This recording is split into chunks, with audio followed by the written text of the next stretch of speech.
That was really nice, Benedict. That was awesome.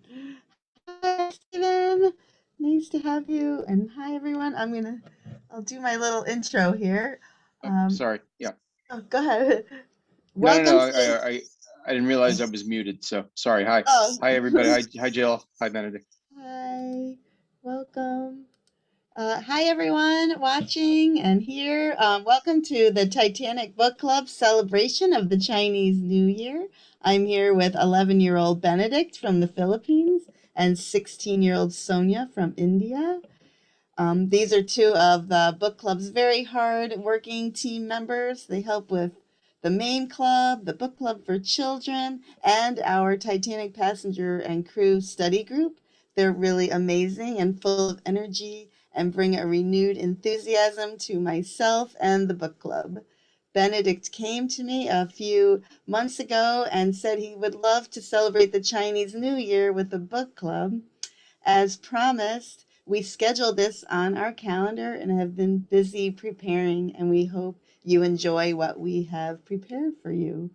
Our special guest today is Steven Schwankert from The Six. If you are not familiar with The Six is the untold story of the RMS Titanic's Chinese passengers. It's the story of the six Chinese survivors of the Titanic disaster who have been forgotten in history in the and who've been forgotten by history. In The Six, you will learn how these remarkable men beat the odds to make it out alive, only to be singled out for expulsion from the U.S. within 24 hours of their arrival. They've tracked down their descendants for the first time and traced their extraordinary journey from southern China to become silent witnesses to one of the 20th century's most infamous and intriguing events. You can go to the6documentary.com to see their website, or on Facebook, you can just type in The Six into the search bar. Um, we are very excited to have you here, Stephen, and I'm going to turn it over to you now. And Great. Thank you, Jill. if everyone else could keep their microphone muted, that would be great. Great. Thank Thanks, you. Jill. And thanks, Benedict, for putting this together. It's a great idea. Um, Hello to everyone. I know we've got so many time zones here. I'm here in China, and some of you are in the Eastern US, and we've got I see we have someone from Thailand on, and the Philippines and India, and it's I remember that when we first started talking about this, we were not necessarily sure if there would be enough of a broad appeal for yet another Titanic story, and specifically a Titanic story that focused on Chinese passengers. But very quickly, after looking into it, we realized that the appeal of Titanic is really universal, and that's one of the things that has kept the story going, for such a long time, for over a century. And it made us really, want to get into it, even more. So I'm going to speak for about 10 or 15 minutes. I'm going to tell you a little bit about the story, about how we started it. I'm going to tell you mostly about the men, the 8 men, and then the 6 survivors. And then I'm at the very end, I'm going to talk about a couple of my favorite Titanic books. I'm sure they'll be familiar to some of you. A couple of them are very common, but then a couple have, are a little bit harder to find, maybe not as well read. So the first thing I want to talk about is, why is this important? Why are we really just kind of picking out a tiny little nuance in the Titanic story? Are we, were we just looking for something to, do a Titanic story on? And actually the answer is no. So I work with a gentleman named Arthur Jones. He and I did a previous documentary and book project before, and we were looking for something else to do. And actually, when we started what is now the Six, it was a completely different shipwreck. It had nothing to do with Titanic. It was a big maritime disaster. It was a maritime disaster in China. But the name Titanic never really came up. And then as we got into the research and we started to interview survivors, and we started to talk about, well, how are we going to do this? One of the things that we thought of was, well, the original story we were working on was took place during the Chinese Civil War, 1948, 1949. And we thought, well, how are we going to tell this story without doing a whole lot of background on, the Civil War and all that? And I thought, well, that's easy. We're just going to compare it to Titanic. Any excuse me, any Western reader, and frankly, any Chinese reader. I mean, the film Titanic was such a huge hit here that people would know the story, certainly know the basics, that we could compare the two and say, which ship was larger, which ship had more people, and so forth and so on. And so then, as we were going through the research, Google brings up similar terms. And so I think I think I had seen before on Encyclopedia Titanica that I had seen this listing for the, Chinese sailors on the Titanic. I think those are the search terms if you're looking on that site. And I'm sure I had seen it before, and I'm sure I did what everybody else did, which is look at it and say, gee, not a lot of information here, interesting, and moved on. And then this time I looked at it a little bit more closely, and I started to think about it, and I thought, geez, Chinese men on the Titanic, Chinese passengers on the Titanic? That's a little strange. Why were they, what were they doing there? Huh, interesting. Wait, 6 of them survived? How many were there? There were 8? 8 men and 6 of them survived? That's quite a high survival rate. And so then as I looked at it more and more, late at night when I should have been thinking about our other shipwreck project, I started to think about, but how did those men survive? How, what happened to them? How come I've never heard anything more about these Chinese survivors of Titanic? Because, we hear about the Irish survivors, we hear about the English survivors, we hear about some of them from the Middle East, but these guys were like unknown. And I thought, well, that's not possible. So I started to pull at some threads, and I thought, well, where did they go afterwards? So they all get on board this cargo ship, and it seems like they disappear. And I thought, well, that's just not possible. There have to be, there has to be some kind of record of them. There has to be descendants. That there's stories out there, and we have to go find it. So let me answer a few of the basic questions about them. I'm not gonna spoil too much of the film or too much of the book for you, because I want that to be a surprise. And we've spent a lot of time on it. We're really looking forward to bringing that to you, hopefully this year. But first of all, they were the Chinese passengers were passengers. They were not crewmen on board Titanic, and they were not stowaways. Okay, you'll read a lot of accounts that say they were stowaways, a lot of accounts that say that they were crewmen, that they were working on Titanic. That is not true. Okay, they were fare paying passengers. Now, a place where I think history gets a little bit tricky is that they were mariners, they were seamen, they were professional, they were men that worked on ships, but they were not working on Titanic. Okay, the reason they were on Titanic was because I'm sure that so many of you have read a lot of the Titanic books. You know the basic story, but there was a coal strike on in the UK, and that had brought so much shipping in and around the UK to a halt. And not wanting to be stuck in the UK, their employer, the Donald Steamship Line, didn't want them to be idle, so they sent them across to work on their North American ships, the fruit boats, as we used to call them. So that's why they were on Titanic in the first place. So yes, they were seamen, yes, they were mariners, but they were not working on Titanic per se.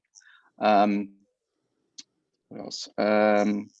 Even though the title of our project is The Six, because we're really focusing on the men that survived and their stories, their survival stories. Our feeling about this project has always been that surviving Titanic was not the biggest obstacle that they faced in their lives.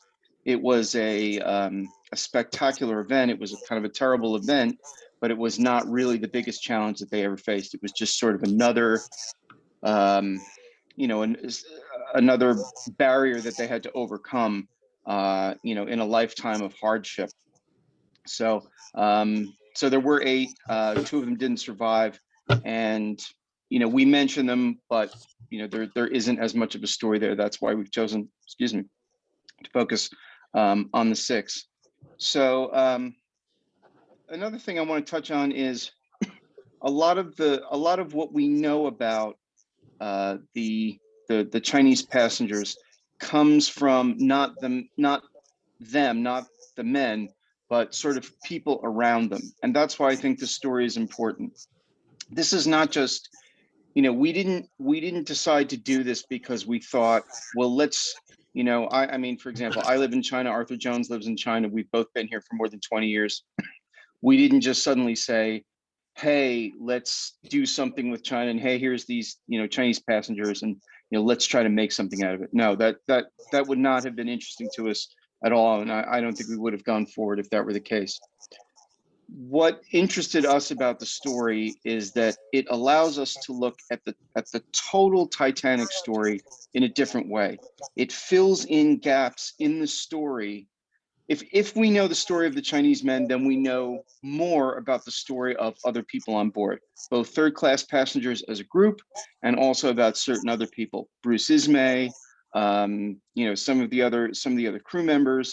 It tells us more. So I don't know if everybody will understand this reference, but for anyone who has read Hamlet, this is the Chinese men are like Rosencrantz and Guildenstern. Okay, there are these 2 minor characters that kind of pop up at different points in the story, but very important points in the story, and sort of emphasize those bits. And I have always kind of felt the same way about the 6. They sort of pop up at very important places. 4 of the 6 happen to be in Bruce Ismay's lifeboat. Okay, that really gives us a lot of information, not only about them, but about him and the boat and so forth. We get to solve a couple of mysteries as a result of their presence. I'm not going to tell you what the solution to those mysteries is, but I can assure you that we have solved some mysteries in the process of doing this. But one of the things that we found, we did some work with the Titanic Honor and Glory guys, the gentleman who built the full virtual reality model, at least of the interior of Titanic. And that really showed us a lot about, their choices that night. How do you get from, so the Chinese passengers were quartered in the bow. Okay, they were traveling by themselves. They weren't part of the family. So they were quartered in the bow in 3rd class. So that's like FG deck. And then, working with the Honor and Glory guys, they showed us things that we would have never known otherwise. Things about watertight doors, things about what would have been familiar to them or not, or unfamiliar to them as 3rd-class passengers, especially as 3rd-class passengers who spent most of their time in the bow, but would have had to move around a little bit to go to common areas, to go and eat and so forth. What lifeboats would have been most obvious to them, what staircases would have been most obvious to them, what would their likely escape route have been. It really illuminated a lot for us. So we're really grateful that we got their help early on. You get to see a little bit of that in the film. What else can I reveal to you tonight? What else? Let me see. Yeah, I mean that, in the end, I can tell you that in the end, we were able to find descendants. I won't tell you how many descendants of how many different survivors, but we did find them. There is an ongoing controversy. This is something I can talk about. There is an ongoing controversy about is one of the Chinese men who didn't survive, one of the 2 men, either Len Lam or Li Ling, is one of those 2 men buried in Fairview Cemetery in Halifax in Nova Scotia. Why do we think there might be? If you look at the description, or one of the descriptions for body number 233, they talk about it says very dark, in parentheses, like Japanese. Okay, so we know that Hosono, the only Japanese survivor, or the only Japanese man on board, he survived. Okay, there were no other Asians on board. There was only the 8 Chinese men and Hosono. So if anyone looked Japanese and is occupying a grave in Halifax, then it would be one of our two, one of our two casualties. So there's still a big controversy there about, is the cemetery going to allow any further core sampling for DNA, and are they going to be able to match any of that? And there's been a lot of opposition. People, for those of you who don't know, Fairlawn Cemetery is it's always portrayed as the Titanic cemetery, but the Titanic part is only it's not a very big part of a much larger cemetery. And so people who have relatives buried in other parts of the cemetery, excuse me, are a little upset that there's always sort of like moving equipment there and people coming in and taking samples. I mean, it doesn't necessarily disturb their relatives' graves, but it is a little bit of a little bit of a nuisance, and they're upset by that. So we'll see. We'll see. I mean, fingers crossed that gets to happen. There are always new and better ways of doing DNA. Sometimes you don't even need to go into the grave itself to get it. You can get it sort of from the surrounding area. So fingers crossed on that. That would be a great mystery for us to be able to finally answer. So I'm just going to recommend a couple of my favorite Titanic books, and then I'm sure you may have some questions about the six, and I'm very happy to answer them. So the book that for me really opened my eyes about a lot of aspects of third class life was David Gleeker's book. What's the full name? It's got a long title. The Rescue of the Third Class on the Titanic: A Revisionist History. Okay, Oh, it's can you quite an hold that? expensive I'm book. gonna take a picture of it. Yeah, Oh I'll yeah, send it along later so that you can. okay. Yeah. Great. Not a very easy book to get, but certainly for a Titanic book club, it's for members of a Titanic book club, it's definitely a collector's item. It's well done, it's well researched. Professor Gleeker was helped us out a little bit early on, answered some questions for us, so that was very nice of him.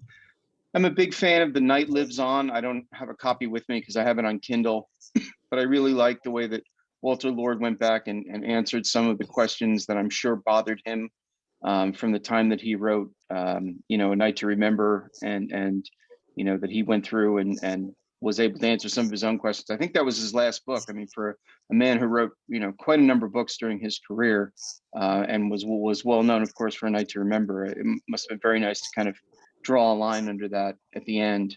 And then, to be honest, it's not the most exciting of Titanic books, but I do like the Oh, published version of the inquiry testimony, because this is, it's of course this. Mine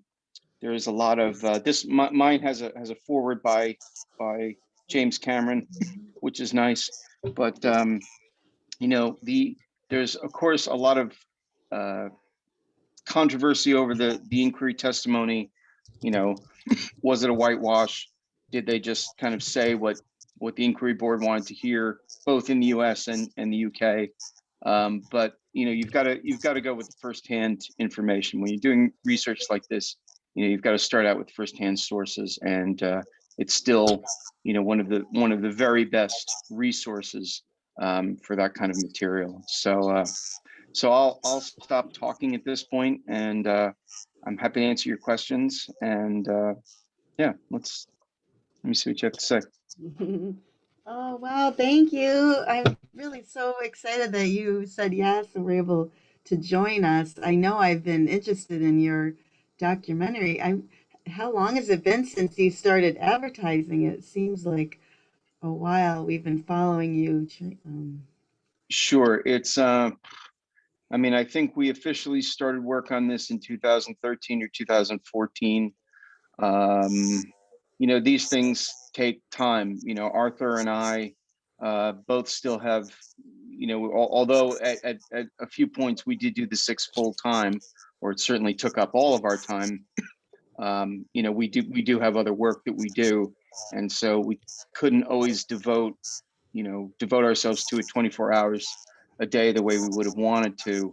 So yeah, it's been a while. I mean, the film should have come out last year. We were, like a lot of things, COVID really sort of delayed it, and we, our we have a distributor for the documentary here in China, and our first deal is with them, so they get to say when it comes out, and last year just wasn't the right time, so we're hoping for sometime this year. And then the Chinese edition of the book is going to come out at just about the same time.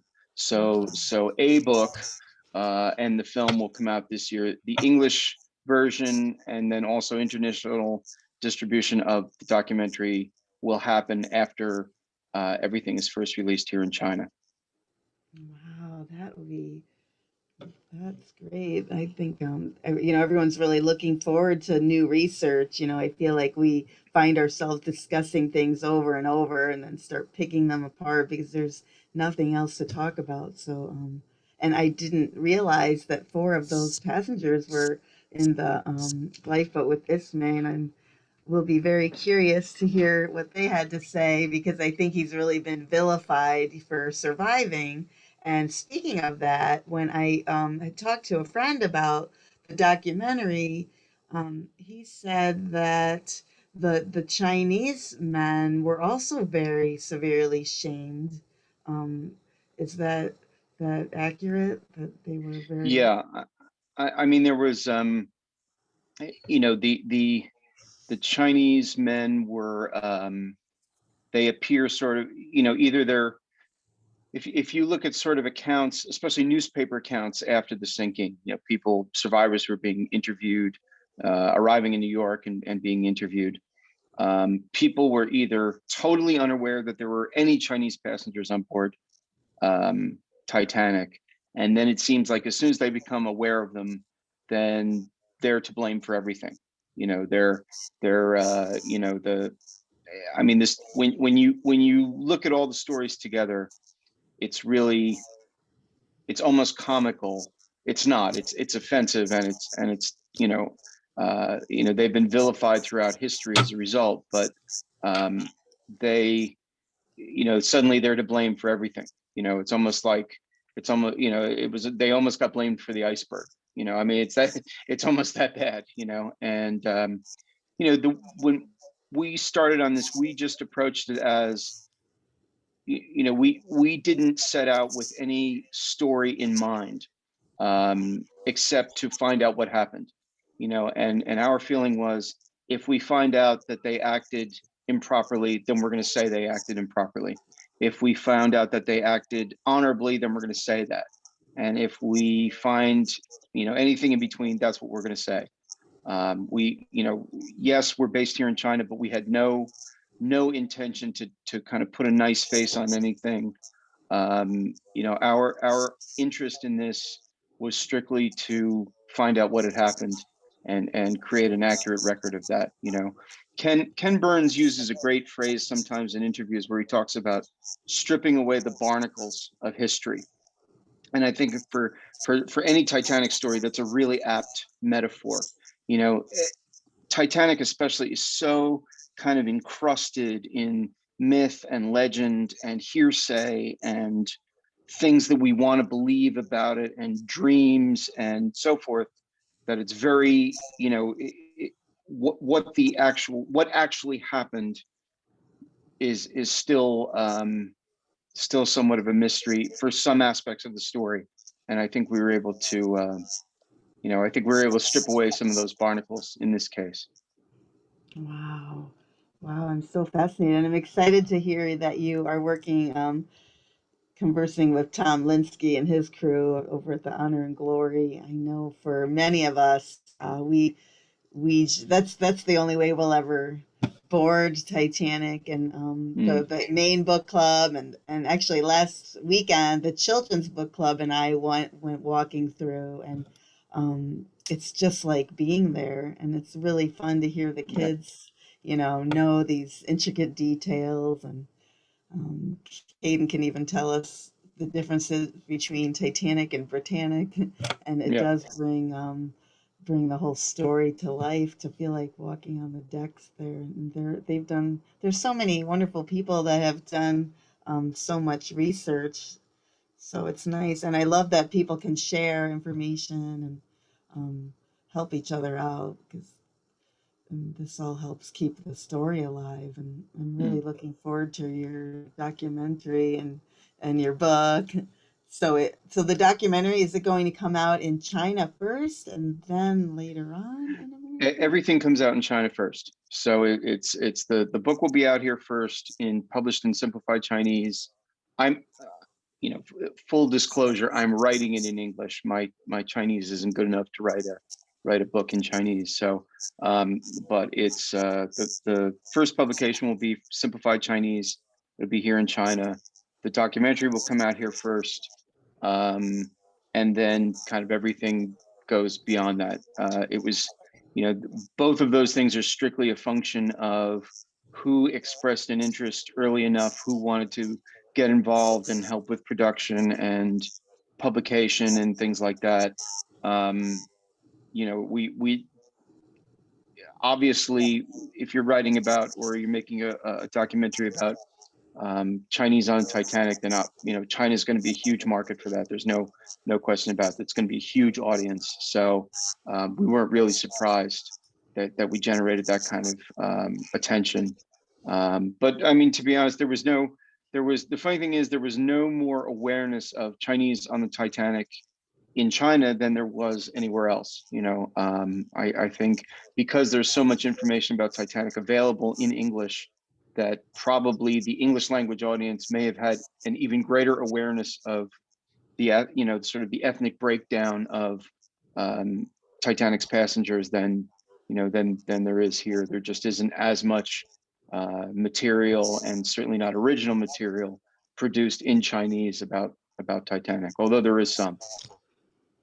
Yeah, now you've got the Romandacy Corporation building that replica there in Yeah. China. I thought that would probably bring about. This is good timing too. Are you able to talk with them? Are you guys having any We've been conversations? in Yeah, we've been in touch. We're not doing anything directly at the moment.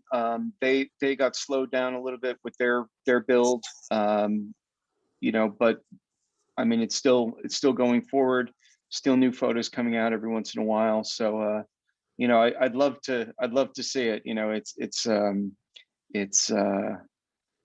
you know, look, we would not be part of a Titanic book club if we didn't, you know, if we didn't dream about Titanic, if we didn't have, you know, some image of Titanic that we wanted to see. And you know, so I'm hoping that you know, someday when they finish up, then you know, we can go over there and, you know, what would it have been like to be a Chinese passenger? You know, how would they have found their bunks, and you know, what would the experience have been like? I mean, it was just you know, especially for them, you know, one of the things I found interesting in doing the research and the writing is, you know, because they were professional mariners, you know, they know their way around ships. You know, they Right. spend a lot of time on ships, but then to suddenly like go from the kind of like smaller coastal cargo ships that they were working on, and you know, you go from that to like walking onto the biggest moving object in the world at the time, Yes. you know, and I mean, the questions that must have gone through them, you know, how many men are, you know, stoking these fires, you know, how many,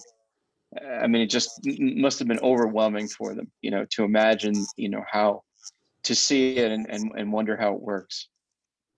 I know, and I thought about that too. Even walking through Honor and Glory, and you see on the walls these diagrams of the ship, and I can't even imagine, even knowing English, trying to figure out these diagrams and Yeah. how to get around. And then even I I think when I first started studying Titanic, I think one of the biggest things for me was the ship sinks, and now you're just in New York. You know, you've lost everything. You can't speak the language. You know how devastating that would be. And I've always been interested in the after story, which people don't talk about much. You know, what happened to them? How did they get through their grief? How did they get their lives back in order? I mean, you know, many of them, you know, put all their life savings and belongings there. And you know, those Chinese passengers were not even planning on being on that ship, and just how disruptive. You know, for me, when I'm in the middle of a crisis, it throws my whole life off, and it takes a while to, you know, and then if you throw in, you know, the shaming part of it, which I feel like what a horrible thing to be shamed for surviving. Oh, you're Mm. alive. Ugh. You know, what a terrible thing to have. I can't even Yeah. imagine how that would feel for someone to be like, you're alive. What a, you know, you should be ashamed of yourself or kill yourself, or, you know, because I know a lot of people lived with, you know, survivor's guilt. And I Yeah. just, so I mean, I'm, we addressed that a little bit both in both the book and the film. Just, you know, what does it mean to have survived? You know, why was it okay for some people to have, you know, for some men, we're in this case we're talking about men, obviously with women and children, that there's no argument there, but you know, for the men who did survive, you know, what what does that mean? What did it mean for them? What did it mean, you know, for others? You know, Hosono, the Japanese passenger, I mean, he lived with that guilt his whole life, and you know, he just never really got away from it. And interestingly enough, his grandson is in a very famous pop band called the. I mean, he's, you know, he's much older now, so they're not quite as popular as they were. But he's in a very famous pop band called the Yellow Magic Orchestra, and he spent a lot of time trying to rehabilitate his grandfather's name. You know, that it was okay that he had survived, that he, you know, he should not have just gone down with the ship. mm, Um, you know, that he shouldn't have taken. You know, I mean, Hosono lived a full life. I mean, he didn't, you know, he didn't end up taking his own life, thankfully. But you know, his grandson really went out of his way to sort of, you know, to, you know, to get his, you know, his good name back. So oh, that's nice. Yeah, it's an interesting conversation, you know, and you know, people discuss life and death and this tragedy, and I do believe that people just wanted a scapegoat. People were angry. They wanted to blame someone. They didn't know who to blame, so they just blame. You know, there is a lot of, you know, and a lot of people have different thoughts about who to blame. And, you know, it wasn't their fault that there weren't enough lifeboats, or that it wasn't as organized as it could have been, and that the ship was mhm. going too fast, you know. But we decided to blame them because they survived, which I Yeah. really look forward to your documentary. And I think we're really, um, I wanted to read this. Did you ever follow that comment by Charlotte Collier when she talked about one of the passengers getting picked up by the water? I did. I we addressed that very directly, certainly in the book, Okay. and also a little bit in the film. And I don't want to spoil anything. Yeah, I know. I don't want to spoil it for you, but there's definitely a reveal. And but you know, at the same time, I mean, you know, I think, you know, you mentioned just now, you know, we want to, this idea of blame. We want to blame this person or that person or that group, or you know, I mean, really, there's, you know, I think that's sort of the wrong. We do it, you know, and it's an integral part of the Titanic experience now. Sort of the Titanic research experience is just, you know, who's to blame, and should we blame the Board of Trade? Should we blame Ismay? Should we blame Smith? Who, you know, who's to blame here? But I think Mm, that's really sort of it. it's not the right approach, I mean, when we can talk about the book and the film a little bit more, you'll see why Charlotte Collier says the things that she says and why they may or may not be accurate. But Charlotte Collier has just lost her husband, just lost the father of her daughter, and here they are in the United States, where they were going to start this new life with her husband, and now they've got nothing. So if I mean, and Charlotte Collier isn't even particularly angry. She's not criticizing the Chinese man. I mean, she says, he didn't really. She actually criticizes off Fifth Officer Lowe in his comments, but it's you can't. I think it's unfair for us to say what it's like unless we've had that experience.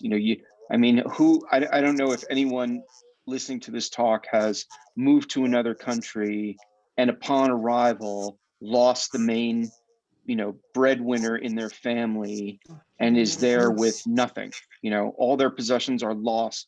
I mean, I don't think we can imagine what that experience is like. And so that to then say, well, that person's comments were untoward, or he or she shouldn't have said that. I mean, let's cut them a little bit of let's cut them a little bit of slack. They've just lost, literally almost everything. Maybe they're not thinking clearly at that exact moment. So Yeah, and then I don't know if you're familiar with Julie Cook's book. She focused on all of those widows in Southampton, they that had children at home, and this is their main breadwinner, these men, and she goes into the suffering. It's like, yeah, yeah, we're not going to let these men survive, but there's going to create this whole cause of suffering with all those families, the men that died. It's just the rules at sea, everything was, I don't think it was very thought out. And maybe yeah, in the Edwardian area, it was polite to stand back and let the women and children survive, but then who's going to take care of them? They had to yeah, be an extreme amount of fundraising, um, and I'm sure they didn't have the kind of awareness of post-traumatic stress like we do, and counseling, and a lot of these survivors just didn't talk about this story because of just the heavy sadness. And Benedict asked, how did you find out about the Chinese survivors, and what caused you to want to get to know them, or the passengers and survivors? sure. Well, Arthur and I were working on a different shipwreck project, and it just kind of came up in the research. And I spend time late at night Googling shipwreck things and China related. My interest really is in Chinese maritime history stories, and specifically in 20th century Chinese maritime history stories. So I'm just always kind of entering um, different combinations of China and shipwreck and China and history and China, and it just sort of, I'm sure that I came across it initially just through finding it on Encyclopedia Titanica, reading what was there, but also turning away from it because it just didn't seem like there was a lot of information. Um, and one thing I will say is I remember very specifically that I thought for sure when the 100th anniversary of the sinking came around in 2012 that somebody was going to put up their hand and say, my grandfather was, a Chinese passenger on the Titanic. And it just didn't happen. And I thought it's not possible that there are no accounts out there. I don't believe it. And Arthur, my partner Arthur Jones and I, we always work on that principle that it's not necessarily the X Files. The truth is out there, but we never believe that something is lost to history, that we'll never find it, that we'll never that you can't know it, because as especially as our technology progresses, it's like I always think of it as like satellite photography. there are things that we didn't find 200 years ago because we couldn't get to a high enough point to look down and see where they were, you know. And then as you know, now that we have, you know, the internet and online libraries and all kinds of resources that are right here at our, you know, I mean, look, just look at this call, look at this talk. I mean, look at, you know, how many of us and where we are, and it's, you know, it's, you know, in real time. And you know, if the better our tools get, the more we're going to find out, because we can compare things in real time. We can access this record and this record, even their, you know, even though they're files on two different continents, and we can look at them side by side and say, now wait a second, wait, this is different than this. You know, though I never accept that something's lost to history. I just don't believe it. I don't, because if the moment you tell yourself that something's lost to history, guaranteed you'll never find it. You will Right. You just never stop find it. looking. Yes. Yeah, if you convince yourself, oh no, that's lost history. That I think, you know, more people involved in history and by extension archaeology and, you know, sort of other sort of uh, sciences and practices where you have to look at things that happened in the past. You know, we just have to sort of be a little bit more humble and say, with the time that I had and the resources that I had, I wasn't able to find this or that. But that doesn't mean that somebody else isn't going to find it. You know, my greatest hope for the six is that once Arthur and I are done and the book's out there and the film is out there, that someone else will be able to take that research and 5 years or 10 years, 100 years from now, be able to then advance it a bit further and say, well, actually, now we know who this person is. Oh, now we can match that DNA to this person. You know, I mean, that's, you know, it's for us, it's continuing work. It's, you know, our bit may be done and we may move on to something else, but we certainly hope that somebody else can pick it up and do more with it. Yeah. Yeah. Thank you. Yeah. That's great. Gosh, maybe you can even get a little setup in that the replica there, you know, where you they have a thing about your, you know, maybe your documentary and, you know, Sure. because I think someone that's living in China, because I know when I heard about the replica, I was like, why China? Am I ever going to get to go there? But it's really Yeah. fascinating to look. And then that makes it obvious that people are thinking about it. Um, and I think you're right. I think we shouldn't give up. I think there is probably a lot of stories out there. Just, I think I know for myself, when I'm feeling ashamed about something, I close up, I don't talk about it. And I think because of this whole shame aspect, the sinking and survivorship, that people did close up and they didn't talk about it. But I think I agree with what you say. You know, maybe there's journals out there too where people just privately wrote out their thoughts Yeah. about things. And, you know, it's sad that we don't have any more survivors to talk to, but we do have, you know, descendants like Tom, who's a member of the book Sure. Yep. club. And I'm Yep. not sure if he was able to join us. He wanted to. Um, yeah, thank you. Thank you for and giving people a voice because they don't have a voice anymore. And if they're not in George Behe's book of letters, he, you know, he went and collected Yep. letters from passengers, then people might not know the story. Or if um, Walter Lord wasn't able to um, talk with them. Yeah, so I think this is great. I think it's wonderful that you're able to give voices to people and, you know, give them some humanity. These, you know, these are what, over 2,200 souls on board, and this sinking affected so many people in so many ways, and us. You know, I think a lot of us Titanic historians and researchers are drawn into this story too because it's very touching. And I didn't see any other questions. Does anyone here have a question? You can type it in or raise your hand and I'll call on you. I really appreciate your time and being here. And I know Benedict, let me look and see if he had any questions. I'm so proud of him. He's just, you know, I'm just going to brag on Benedict a little bit. You know, he's 11 and he wanted to get a Titanic Book Club t shirt, and it was really expensive to send to the Philippines. So he contacted somebody about printing this shirt, so he has them now, and he bought one for his whole family in Philippines, and it's so cute. And I wish. Do you want to say hi, Benedict? Or I don't know if he's. I'll ask him here. He's been texting. He's a little shy, or Sonia. But if we don't have any more questions, Sonia has something planned. And Dave Gardner just said, "Do you address the Annette in your book?" We do. Yeah, the answer is we do. We were able to get a reasonable amount of information on that, and its movements and their movements on it, and yeah, it's I don't want to give too much away, but we ended up working backwards. I don't know if that'll make sense, but we ended up working backwards on a lot of shipping records. You could tell where you could tell where a ship had gone, but you couldn't necessarily tell where it was going.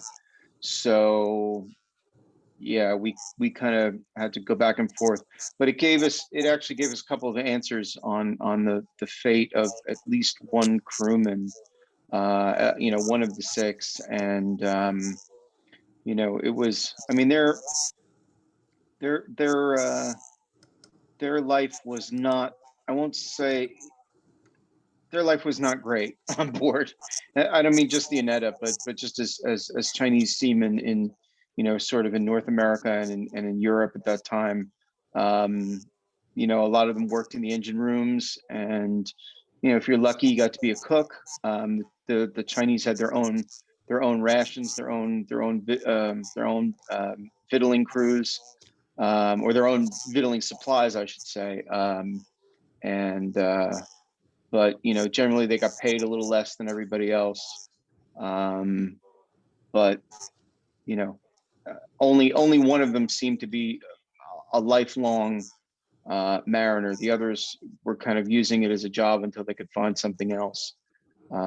So we do get into that in the book. It was, if you've seen the photo on Encyclopedia Titanica, there is a photo of the Aneta, and we're still trying to figure out where the photo came from.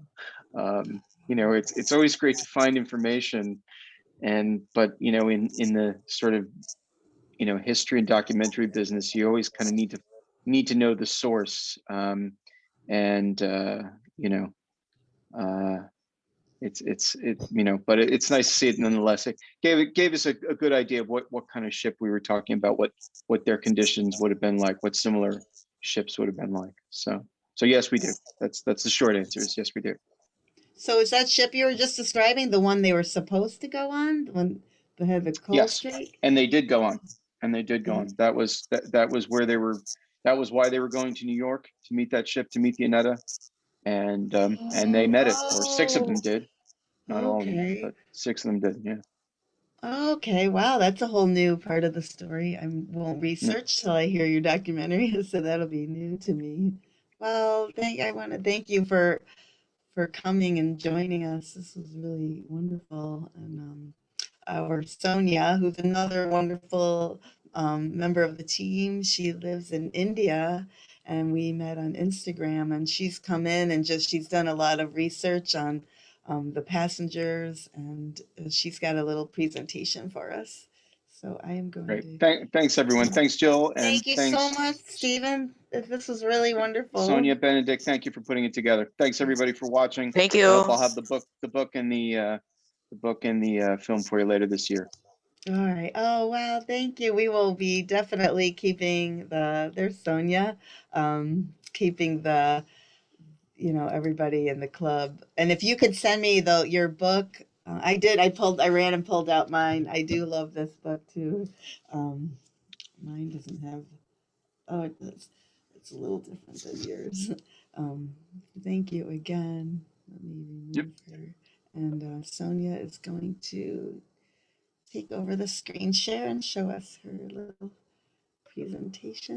just a minute. Okay. Thanks everybody for coming and being here.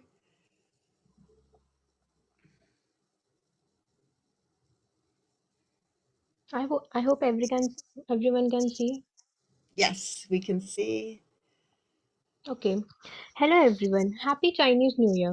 I'm Sonia Bera from India, and today I'm here to talk to you about the Chinese passengers on Titanic. We all are aware of the tragic story of RMS Titanic, a luxury ocean liner that sank in the North Atlantic after sideswiping an iceberg during its maiden voyage. Of the 2,208 passengers and crew on board, around 1,500 lost their lives in the disaster. There were 8 Chinese passengers aboard Titanic. All of There were 8 Chinese passengers aboard Titanic. All of them were sailors who found themselves out of work because of the coal strike in Britain. I hope you all can see the names of passengers on the screen. Yes. Who all survived? Among the 8 passengers, Li Ling and Len Lam are believed to have gone down along with the ship, but the other 6 survived, some by making their way into the last lifeboat to be lowered off the ship, and others by clinging to debris in the water. Why were these Chinese on board? Various accounts seems to think the 8 passengers were bound to the US to start a new gig on a freighter chartered by the Atlantic Fruit Company, the Aneta, heading to Cuba. Here we can see the image of the ticket that contains all the names. They shared on one 59-pound third class ticket. They all came from Hong Kong and all of them worked as firemen on Titanic. Aftermath. When the Carpathia arrived in New York, the 6 Chinese were given no help, unlike the other 700 survivors. While the Titanic crazed press eagerly recounted stories of both the survivors and the dead following the disaster, that praise was strictly reserved for the British and American passengers aboard the doomed ship. Just a day after arriving in New York, the men were forced to aboard the Aneta and head straight for the Caribbean to work on cruise ships. Why did this happen? Racism against Chinese people has a long history in America, but it was an especially hot issue in the decades surrounding the sinking of the Titanic, when many Americans concerned about increasing Chinese immigration and how that would affect American politics and economics. The government placed several quotas on incoming Chinese. The Chinese Exclusion Act of 1882 suspended Chinese immigration to America for 10 years, and it was renewed again in 1892. Finally, in 1902, Chinese immigration was made outright illegal. Here we can see the 2 images related to the Chinese Exclusion Act. Descendants of the passengers. Over the past century, volumes have been written about hundreds of Titanic's victims and survivors. Their life stories preserved in astonishing detail by history books and their descendants. However, for 6 Chinese passengers who survived the sinking, their ties to the Titanic have all but vanished. Some researchers found that the descendants of the 6 survivors, many of whom had no idea they had any connection to the Titanic. Descendants of Mr. Langley. Tom Fong, owner of the Cozy Inn restaurant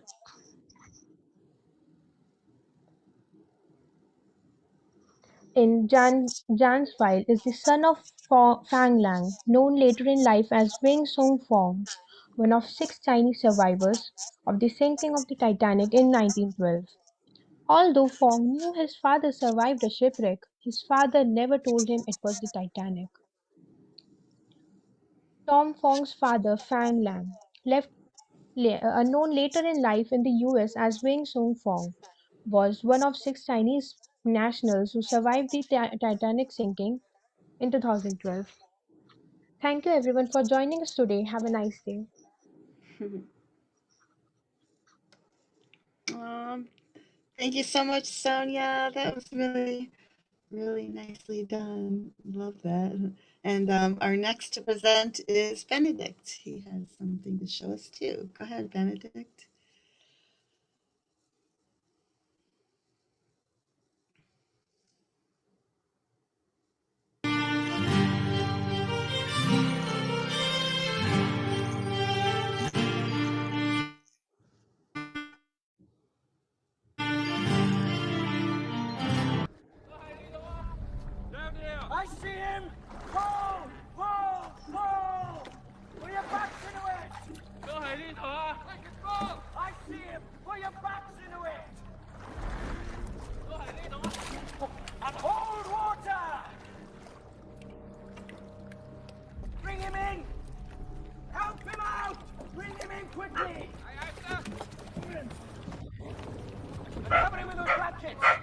Keep it warm. Embarque isso aqui. Cover him up.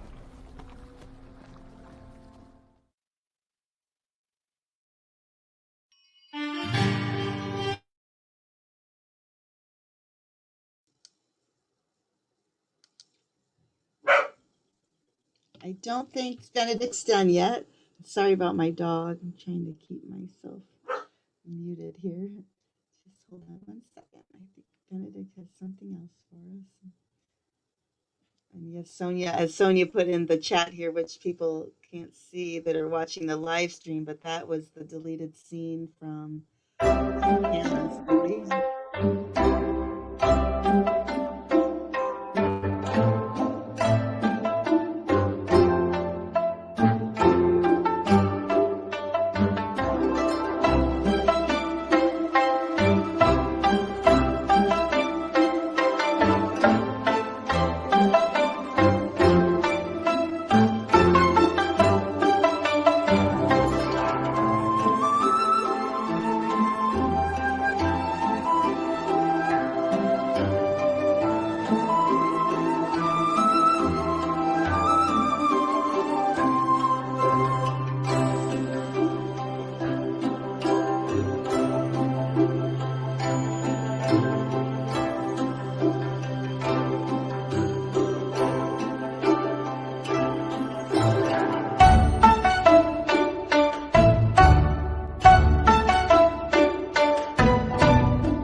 Oh, I was muted. Sorry, I'm going to go back and do that again. Thank you, Benedict. I just wanted to, sorry you guys couldn't hear me. I just wanted to say that this is our Benedict. We just love him. I'm sorry I was muted.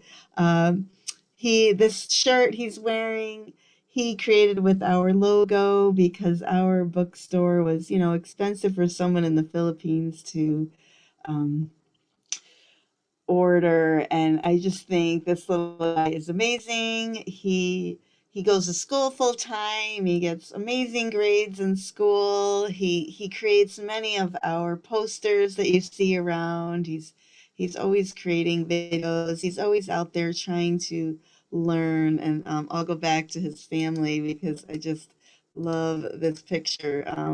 He got a Titanic book club shirt made for his entire family.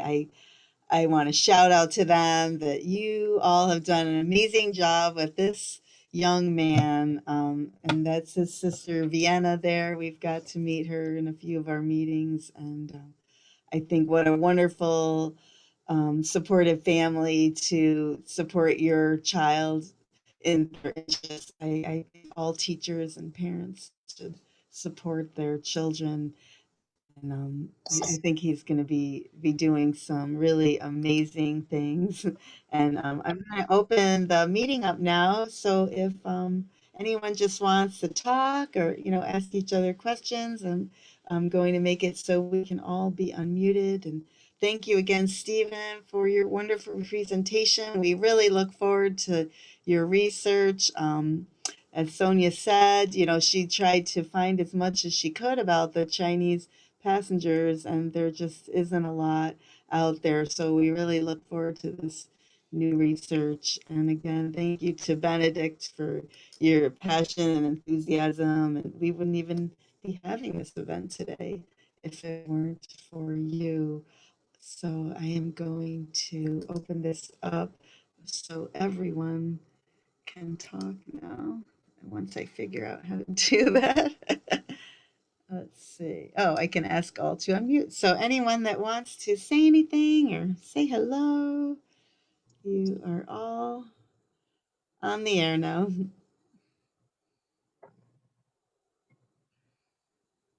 Ooh, wow, Dave, that's pretty cool what you have back there. What is that? That's the I Ching. Oh, can you explain to us what that is? Well, the screen isn't showing everything, but there's fire and water you can see, and there's uh, Chinese words on the inside and Western words on the outside, and just a whole lot of, I think it's cards, sticks, I think you pick up, and just a Chinese imagery for, getting in the spirit. Oh, I love that. Thank you. And since I have the floor, I may as well mention that I had been to Hong Kong, and beforehand, I knew that George was the name I knew, was doing some work on this, I guess what this book is. And I wrote him and I said, well, George, I'm going to Hong Kong. Maybe I can take a picture or something if there's a building or a street corner or a location or something like that. And he wrote back. He was, polite about it. He said, I think we've got all the work we've done on it. So I went and just did my own thing anyway. But I hope that the folks have done all their work there, because now Hong Kong is just, just a disaster. At least that's what we're seeing in the press. But I was aware that there was a Hong Kong connection. Oh, wow. Gosh, I would love to see some of your photos from when you were there, Hong Kong. Well, it's not seismic. It's on solid bedrock, unlike most of the Far East. So the buildings are very tall there. And I know I'm getting off subject of this whole thing, but there's more people in Hong Kong that live above the 15th floor than anywhere else in the world. Wow. I did not know that. So it's just firmly rooted, tall residential buildings all around the water side and on, much of the island. So it's very interesting. And as a New Yorker, I appreciate that anyway, from New York as it is. So it's just an interesting Yeah. thing. sight and beautiful. You know, I actually found a cemetery that's on the side of a mountain. So the whole thing is graded downwards, so that everybody gets a view of the harbor below. Everybody Oh, in the stones. Just nice things to look at. wow, that sounds amazing. What caused you to want to go to China in the first place? You just wanted to. Oh, just you know, I have a pal. We just make a lot of Far Eastern adventures. You know, Singapore, Philippines, Thailand, those places. You know, Benedict's wonderful country of the Philippines, places like that. Oh, that's wonderful. So it's just a good stop on it. But I was hoping I can maybe help out a little bit with what I guess this project is. But I guess Yeah. like they already did the work. Well, you never know. Just keep your name out there. Georgia was asking for Stephen if he's still here. Without spoiling the movie and the book, can you tell what part of China the passengers came from? Or were they living in Hong Kong as they were there at the time? And how did they hear about Titanic and get from China to Southampton? Not sure if Stephen's still. I'll give that a half an answer, Okay. We so that I didn't. don't spoil anything. I mean, they're all listed on the passenger manifest as being from Hong Kong, but that's accurate only insofar as that's basically where they embarked from originally. That doesn't mean that, let's put it this way, not all of them were from Hong Kong. Um, they were almost all from southern China. We're pretty sure, and areas around Hong Kong, but they were not necessarily from Hong Kong per se. Um, so yeah, in terms of it was very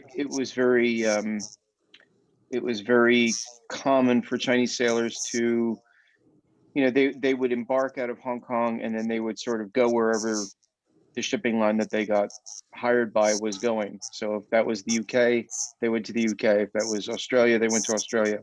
And that's basically how our guys ended up in the UK and in Europe was they started working for shipping lines that sailed between Hong Kong and Europe. Um, so that's how they ended up there. Titanic again is relates to the coal strike, and you know, they were basically seconded over to the North American operations of their employer, the Donald Steamship Company. Oh, okay. Thank you. And Betsy had, or Yvette had written in that she was wondering why you wanted to create this documentary. I think you kind of touched upon that already.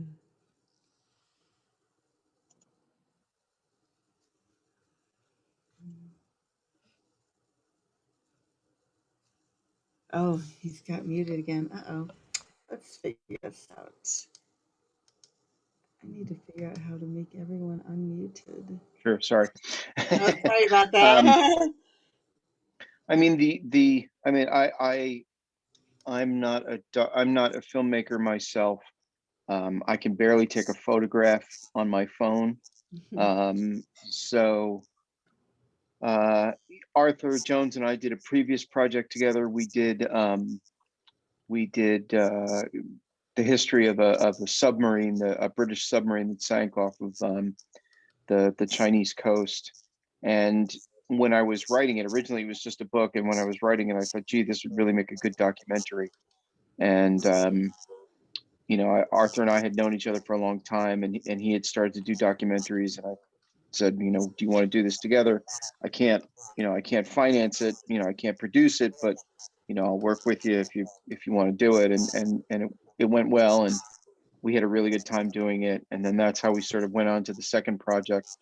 And it's just, you know, the reality is even though, you know, this is a book club and we love to read, the reality is that people don't read as much now as they did in the past.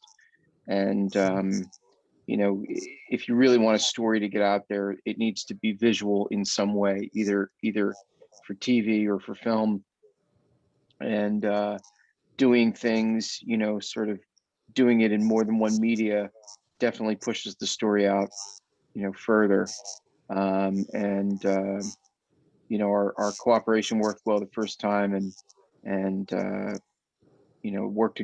worked well again this time. This was definitely more of a challenge because it was just a much bigger project. We had a lot more work to do. It was a much bigger story to work on, and we're already kind of onto the next thing while we wait for this to come out. So that's why documentary. Yeah, and I think that's why, Titanic always seems to come back into the open the next, when somebody does something like that, a night. Well, that I think the original 1953 movie that Ed Kamuta had seen, and then the Night to Remember brought it all out into the light, and then Cameron's movie and your movie. So I do think people, and I think it'll be nice for people to see something that's really been historically looked into and researched. Cameron's Titanic he did some fantastic work, but as we know, he also put in, used his artistic license to throw in some characters that weren't passengers, which did create some confusion. I remember being at the Titanic Museum and I watched this woman look at the wall of survivors and she's desperately looking for Rose. Where's Rose? But I wish she had a little disclaimer at the end of his movie. But thank you. Thank you for sharing that. And thank you for all your openness with us. And Sure. definitely I mean, curious. James Cameron is our executive producer on the documentary, and Oh, they've been. I mean, he's absolutely up to his eyeballs in Avatar, but at the same yeah. time, he made time for us, and was, they've been very helpful, and we do have a couple of scenes, including the deleted scene that Benedict included in his video. Um, it's one of those things where it's sort of it's always been out there. I mean, anybody who bought the deluxe edition, 2 DVDs or 3 DVDs of Yep, I got Titanic that has one. exactly. I mean, that scene's been sitting around out there for a long time, and it's on YouTube as well. So Cameron certainly knew about it. He comments on it in the film, and yes, there is a connection between that and the Jack and Rose ending. So the the Chinese survivors continue to play a role in Titanic history. Yes. Yeah, I wanted to read. I had this sitting out, and I wanted to read Charlotte Collier's testimony. She was in the lifeboat, and she said, a little further on, we saw a floating door that must have been torn loose when the ship went down. Lying upon it, face downward, well, she thought of Japanese, was a small Japanese.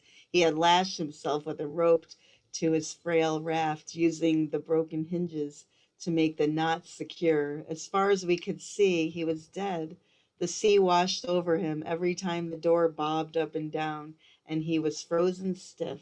He did not answer when he was hailed, and the officer hesitated about trying to save him. This is where Lowe says something not nice. What's the use, said Mr. Lowe. He's dead likely, and if he isn't, there's others better worth than saving. I won't even say it. He had actually turned our boat around, but he changed his mind and went back. Japanese was hauled on board, and one of the women rubbed his chest while others chafed his hands and feet. In less time than it takes to tell, I love this story, he opened his eyes. He spoke to us in his own tongue. Then, seeing that we did not understand, he struggled to his feet, stretched his arms above his head, stamped his feet, and in 5 minutes or so had almost recovered his strength. One of the sailors near to him was so tired he could hardly pull his oar. He bustled over, pushed him from his seat, took the oar, and worked like a hero until we were finally picked up. I saw Mr. Lowe watching him in open mouthed surprise. By Jove, muttered the officer, I'm ashamed of what I said about the little blighter.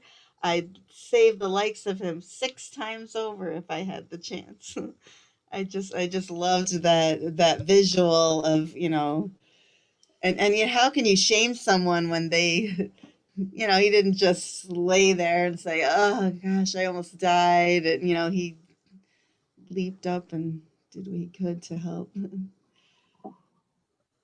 I mean, Harold Lowe is we had the opportunity to meet John Lowe, his grandson, Oh, and unfortunately John Lowe passed away a couple of years ago.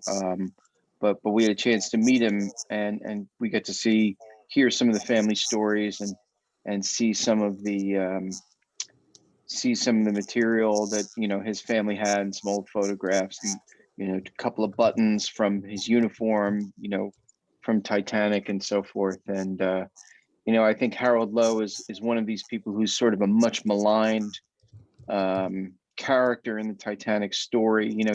Because he really did himself no favors at the inquiry. He's such a hothead, and he says, makes these comments about these Italians and that kind of thing, and ultimately actually had to apologize. The Italian consulate in New York actually asked him to apologize for comments that he made during the inquiry, and but I mean, actually, Fong Long and a couple of the other people who survived right there at the end, they owe their life to Harold Love, because he was the only person who had the initiative and the courage to go back and pick up, even look for survivors, to even go back and try to find anyone else. And it's the good thing about Harold Lowe is that even though he's very forthcoming, let's put it that way, he's very direct, but hmm, that makes his testimony very uh, it makes his testimony very um, a little bit more trustworthy, I think, because he's just kind of speaking without a filter. And he really did go back. He really wanted to do the right yes, thing. He moves some passengers around, including Charlotte Collier, and makes an effort. And Tom yes, Fong has a life as a result. So yes. so we're grateful to Harold Lowe. Yes, yes, yeah. When no one else would go back, when everyone was afraid that, their life would be swamped, or, just out of fear, he definitely belongs in the hero category. And Inger Scheel had written a book about Harold Lowe also. Sorry, my daughter's calling. And Yep, that's yeah, right. Well, I can tell you that the Lowe family likes that book quite a bit, because they gave Tom really? a copy. Yeah, John gave Tom Oh, a copy. So um, they not not everybody. We had Arthur Jones and I had this experience with our previous thing, that one of the family members of one of the heroes didn't like the way that we described their ancestor, and that's always a little bit of a risk when you're dealing with history, because it's one thing if you're writing about a living person and something they did previously, at least they're around to comment, or you get their side of the story. And usually I find they're not as sensitive about it as their relatives are. um, but especially now with Titanic history, there is no one around except descendants to talk about it. So I mean, I understand that they're trying to preserve their family's legacy, and defend the stories that they've been told and the stories that they grew up with. But it's like, that the stories that have been told are not always the same as the facts, fortunately or unfortunately. So I think sometimes over time, heroes, we find out that they weren't really heroes, and other people that we may have thought acted ignobly, or they turn out to be courageous in their own way. So uh, that's why we keep studying. That's why we keep learning. We keep trying to find out more. Um, and hopefully the real heroes will stand out in time. oh, I love that. And I think, yeah, sometimes researchers make these decisions like, oh, those survivors didn't remember correctly. Because, if you think back to all the survivors that said the ship broke in two, and where the researchers decided, oh, couldn't have broken two. You just don't remember correctly. So I always hope they went back and said, "Gosh, we're really sorry we didn't believe you," because they were there. Yeah, I love to hear. I think we all love to hear. We weren't there.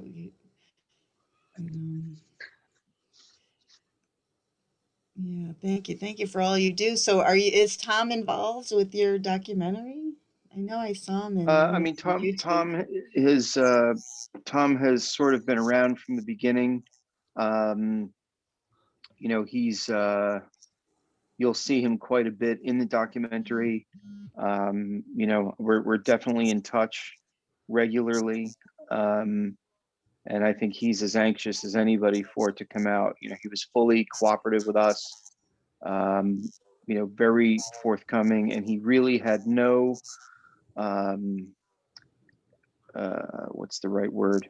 He all he wanted out of it. Tom is not somebody who's seeking the spotlight, and so his interest was strictly to learn more about his father.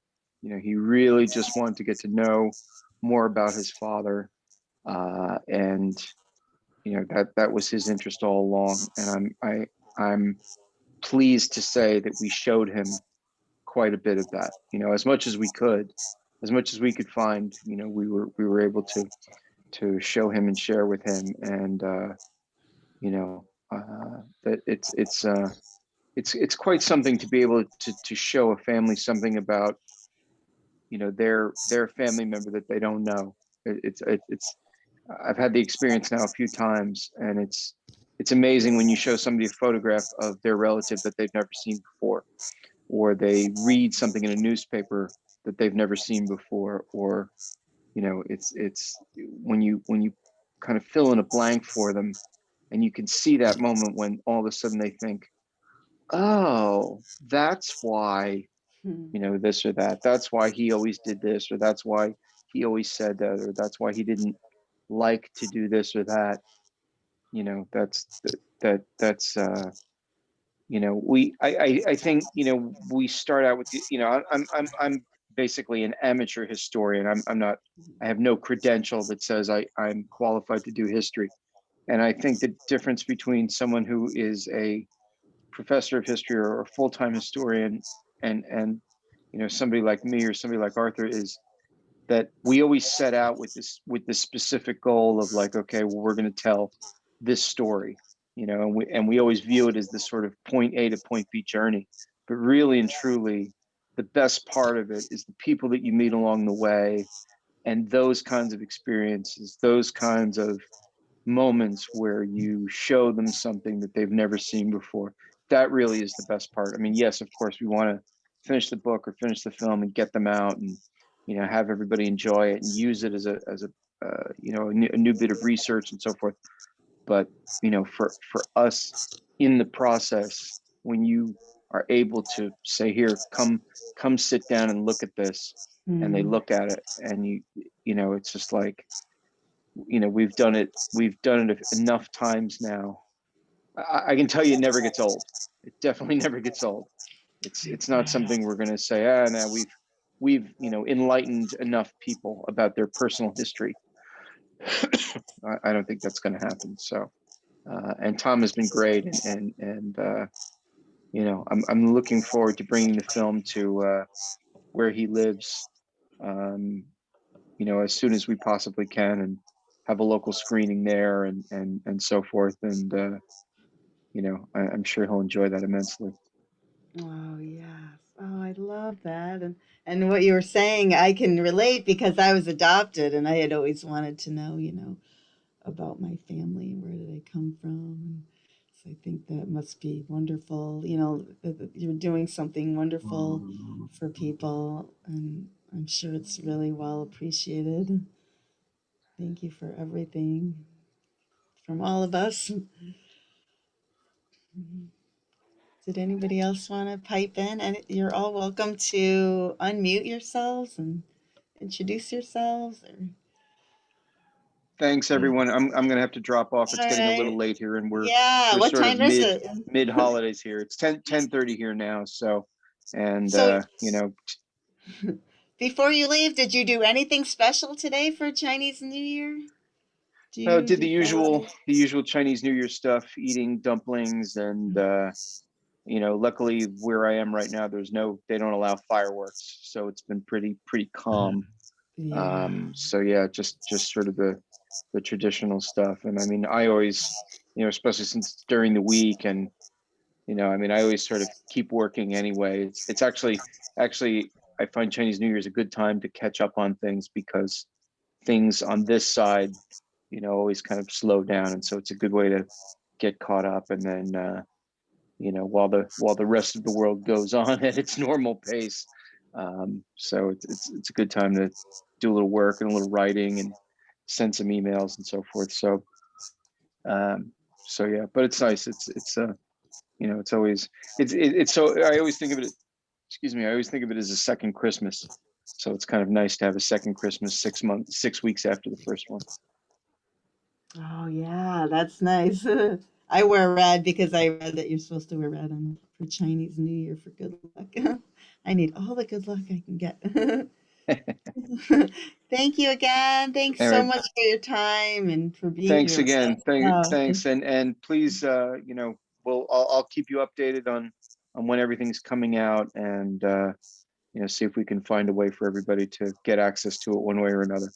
okay, great. Maybe we could do a All little right. screening in the book club or have you guys back, and I'd love to have you back and talk about Sounds good. it. Okay. 新年快乐 and 恭喜发财 and Mhm. good luck to everybody for the year of the ox. You too. Thank you. Should I introduce myself? Yes, please. I'm Eloise. I'm from Malaysia. Hi, Eloise. Oh, you're my Instagram friend. I run the Instagram page for the book club, so I think we've chatted sometime. You run a really nice page too. Thank you. Can I show them your page? Let's see. You're from Malaysia. Let's see. I'm going to pull up our Instagram here. Nice. I'm glad you joined. What did you think of the presentation? It's awesome. You know, I don't know if a lot of people even knew about the Chinese passengers and about this movie. I just remembered because I remember hearing about it. Um, and then I just checked in and we said, gosh, we're having this Chinese New Year event. Do you think you want to come? And he said, yeah. So grateful. All right, I'm gonna screen share your Instagram page in case anyone here um, is on Instagram. This here is her Instagram page, and she's always got something really great about the Titanic. So give her a follow, rmstitanic.1053. Is there a meaning to the 1053? No, it's just Instagram suggested the number for me because the username was taken. Okay, awesome. Well, glad you could join us. Hi, Hi, Terry. How are you feeling today? much better. Oh, good. Sorry I was so late. I was sitting there, I'm looking at, I got up at 8:45 and I'm like, God, there's something going on. And then I was like, oh, down about 9:20 something or whatever. I was like, oh, and I was on Instagram and I saw it. I'm like, oh, sorry I was so late and missed a lot of it. I heard him a little bit. Oh, thanks for coming. And we did record it and we put it up on live stream, so you'll be able to catch it Okay. again. It was great. He sounded Steve, interesting. gosh, yeah, they've been working on this documentary about the six Chinese survivors. He actually lives in China, and we were Yeah, so I've spoken grateful. to Adam, is the other one working on it. Okay. So I've Oh, seen the trailer. There's a couple of trailers. gosh, that's what I should share here is the trailer. Let me Let me It's do quite that. interesting. Yeah, that is definitely something I should have planned to do, but I can do that now. The sixth trailer. So when Okay. did he mention when it's going to possibly be released, or it's only been shown at a couple of those festivals or whatever? Yeah, he did say it won't be long though. Okay. But I don't believe he gave us a specific date. Oh, hold on. I need to share my audio. Otherwise you guys won't hear this. And let me open this up. Photo, I think about the time when he just on the Titanic. Executive, I know your father. He was on that Titanic, and I kept thinking, how come all these other people knew and I never knew about this? On the night of April 14th, 1912, RMS Titanic sank on its first Atlantic crossing. 1,500 people died. Just 700 made it out alive. Their stories are well known, but one story was lost. That's about to change. I guess that I knew that there had been Chinese passengers, but I didn't really know a lot about them. I don't think anybody really knew a lot about them. Their story poses many questions. Why did the Chinese survive when so many others died? That was the last lifeboat to leave the starboard side. One of the other survivors was found floating on a door, so he didn't even make it into a lifeboat. Okay, he's found floating on wreckage. Why were they alone singled out for expulsion from the US? And afterwards, how did they disappear so completely? They arrive in Ellis Island, they depart the next morning, and that's it. They vanish into history. This is Chung Fu. Like he, Feng Long. The issue here is that every time we search for a name, we're going to find 30, 40 different people. You're about to do something that nobody else has done. Nobody has built one of these in 80 or 90 years. Really, the Titanic is the beginning of the story.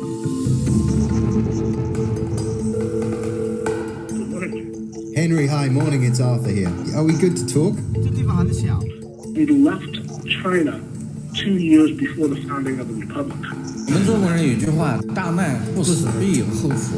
We're not into sharing like family secrets. 其實辦事啲驚出氣㗎，係咪後度出氣㗎？咪驚走啊 Especially with the paper sons, people carry to their grave the secret of their true identity. Wait a second, how come there's a sound right there? Oh my God, now you know who he is. One of the things we're trying to do is to give them their place in history.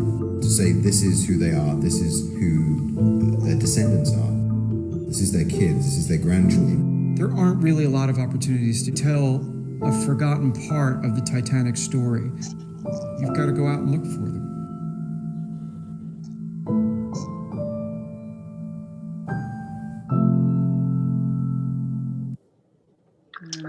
Love that. Let me stop this share. Good idea, Terry, to show that. I'm sorry. I start getting, I got getting so emotional because these people are part of the story also, and they never got their story out. You know, because they had these. I can't remember exactly what they were called, but it's these. They had some kind of Chinese expulsion laws. I can't remember what they were. I have to look it up. And they, you know, because of the. It's just so sad that they never got to tell their stories, and people get the wrong impression. The Chinese Exclusion Act. Thanks, David. The Chinese Exclusion Act, and it was just so wrong that they would just they survived one of the most horrifying disasters in history, and then they're just to be expelled because of this Chinese Exclusion Act, and their stories aren't told, and we hear all the stories of the other passengers. I'm learning more, and I didn't even know there were Lebanese passengers. I knew about the Larote. I heard about. I even had. I was just casually looking up something on the internet, and I'm like, there was a Laroque. How do you pronounce their names? Is it Laroque or LaRoche. LaRoche. The LaRoche. Yes. I was like, whoa! I had no idea there was a, to lack of a better term, a black man on the Titanic. I mean, I had no idea there were Lebanese. I mean, all sorts of races were on the Titanic. But this one just makes me so sad. Sorry, didn't mean to. No, thank you for your thoughts because there are so many. And we talked before you got here about, the shame that they placed upon, male passengers in Right. particular, even if they weren't foreign, just for surviving, like Yeah, and then you had the Japanese passenger. When he survived, he got shamed also.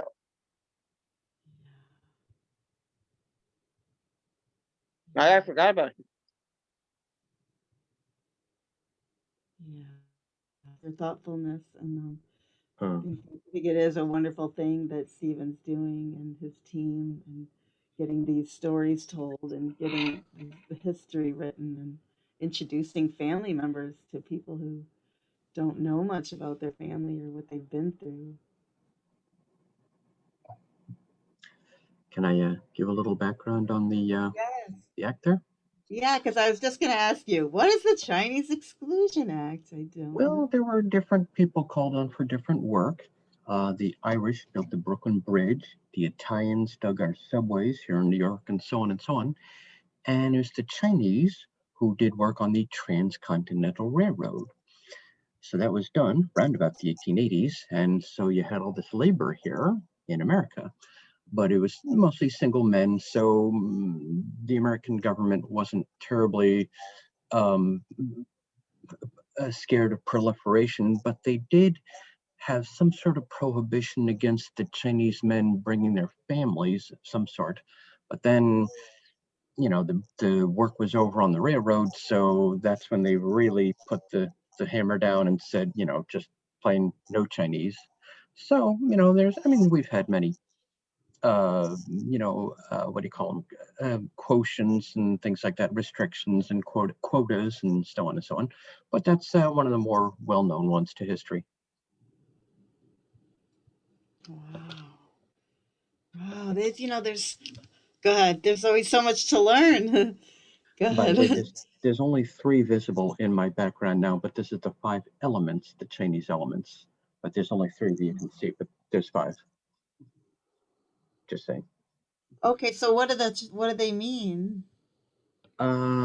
These might be like earth, air, fire, water, somethings. Maybe Stephen could tell us better, but there's 5 elements, and Or these are Vicky. 3. My friend Vicky's here. She's from China, but I'm not sure if she's home with I don't know if she's my friend Shuang. She's in there as Shuang, but we call her Vicky. It's just a cover photo I saved a year or 2 ago for Facebook, so I'm using it today. Oh, that's great.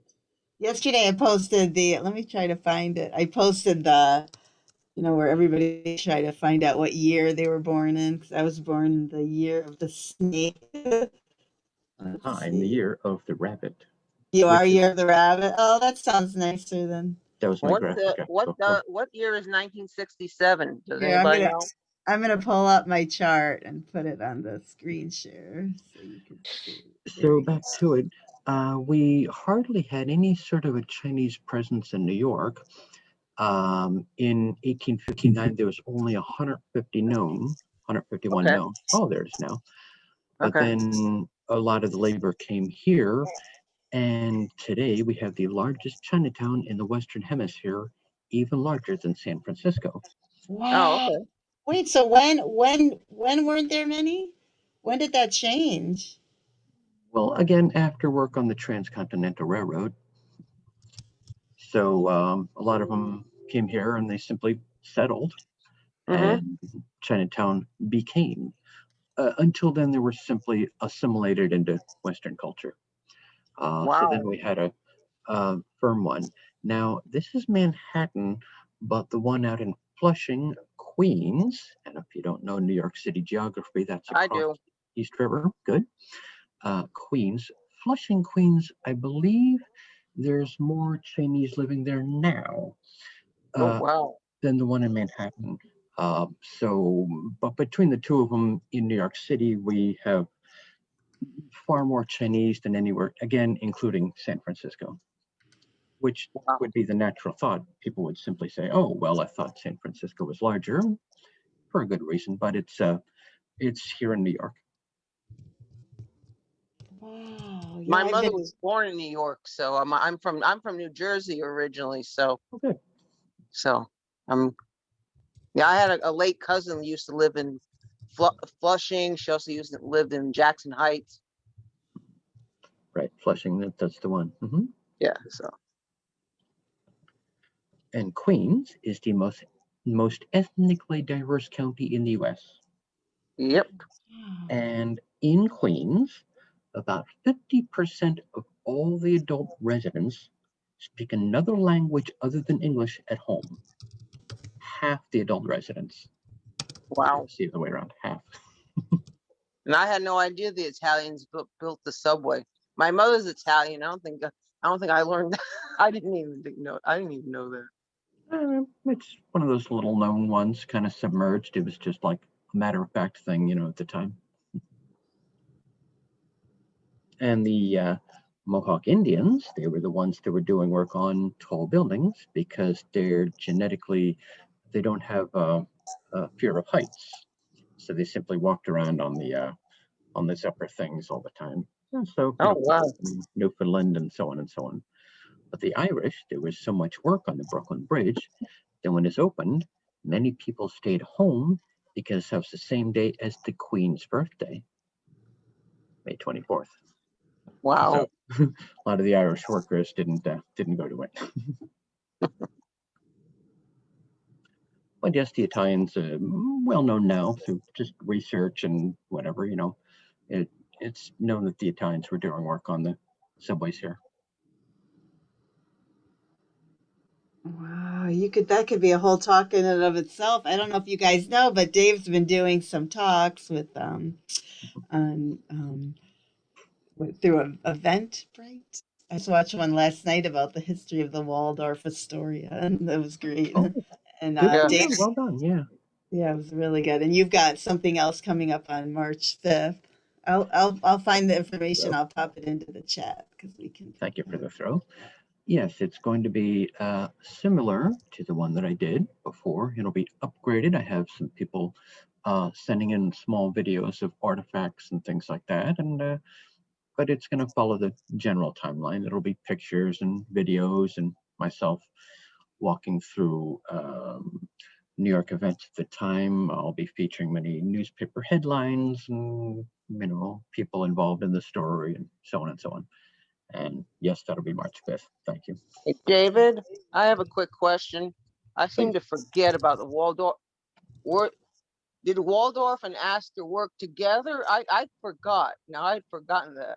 Thanks, Jill. They were two cousins, and they had a very uncomfortable competition with each other. There was a lot of strain in the family still to this day, actually, as is, can be seen in many families. And so they both had mansions, and despite each other, one by one, they tore down the mansions and they built hotels. One was the Waldorf, the other one was the Astoria. That's why the name is hyphenated, Waldorf-Astoria Hotel. So that's John Jacob Astor IV was the Astoria in this case. Waldorf was his cousin, William Waldorf, I think, or something like that. And so that in its time was the largest and tallest hotel in the world, 1893. And that was demolished, and in the place right now is the Empire State Building, as Jill was told. That I knew. Right, okay. I knew the original was destroyed, or not destroyed, but demolished, and the Empire State Building. That I knew. Right. I was on when I had what's the name of that damn channel? It's called Smithsonian Channel. They did a whole thing on the Astors. Really? So I knew that I knew the two had merged, but I'd forgotten why. But I knew the original. Now, isn't there a new? Because I remember when I auditioned for to get entrance into Carnegie Mellon University, I did audition at the Waldorf Astoria. But was that the new location? You would have, yes, because that was That was built in new. 1931, same year as the Empire State Building. Ah, okay. And that one, when it was built, again, was the largest and tallest hotel in the world. Beautiful. So that's the one you would have been to. Now it's being converted to luxury condos. And actually, I guess the story becomes full circle because it's now owned by Chinese investors. That's interesting.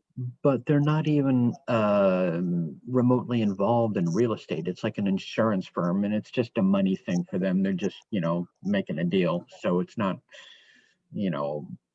but it's owned by Chinese people at this point, converting to luxury condos. Oh. So Cole Porter's piano, Sad. which has been on display before, I don't know what that's going to be. Maybe it'll still be in the lobby and can maybe make it in. I couldn't say exactly. Oh, and unfortunately, Jill's event that she had seen, the way this company works is that you can get tickets beforehand and you can watch it again for a week, but you cannot do it afterwards. So I cannot go back and watch whatever it was that was shown last night, but Jill can for the next week. Wait, sorry, can you repeat that? Sorry, I got distracted. Oh, well, the one you watched last night, Jill, I did not, and I cannot, because I didn't buy the ticket, but you can for the next week. So if somebody dozes off during it or just, has to answer a phone call or something, you can do that. So you just have to watch the website and see when they'll kind of come around again. The fellow who runs it, he invites people back to do repeats and reduxes and stuff like myself. So I'll be back on March 5th, for example. But if anybody's interested, keep an eye on it. And I'm sure whoever did the Waldorf Astoria show last night will be, re-rotated in a couple weeks or months from now. Should be pretty interesting background. Yeah, it was really interesting. Oh my gosh, it was so beautiful.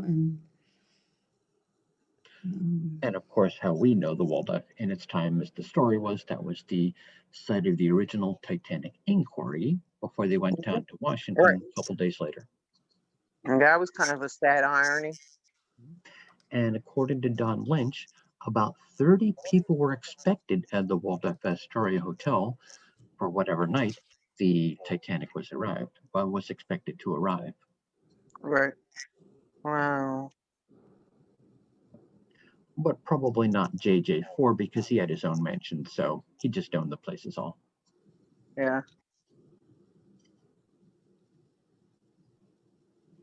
I wonder how they handled all that. Obviously people weren't going to be coming, obviously. How they handled all of what? The cancellation. Well, they couldn't cancel it, obviously, because most of the people died. But some of the people died anyway. Yeah, maybe. I'm sure the widows were, taken care of, but yeah, I guess. Well, there was Mayor Gaynor estimated that there was over 1,000 rooms available that night to people who arrived on Titanic. I think he said 1,500 or something like that. It's more than 700 for sure. And maybe that included some of the newly freed rooms in the Waldorf Astoria, maybe. Yeah. That's interesting. Those rooms, they were so beautiful. Especially those corner rooms. Can you imagine the view out of those corner rooms? Gosh.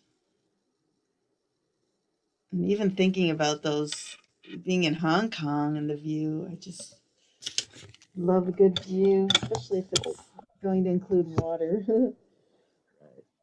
Now there's Hong Kong and the mainland, and then there's Hong Kong Island. And I only knew the island from my time there. It's more or less round, and it's, like I say, it's very mountainous and very, very beautiful. And So when people say Hong Kong, what are they talking about? I don't know. The one that's supposed to be separate from China or whatever it is.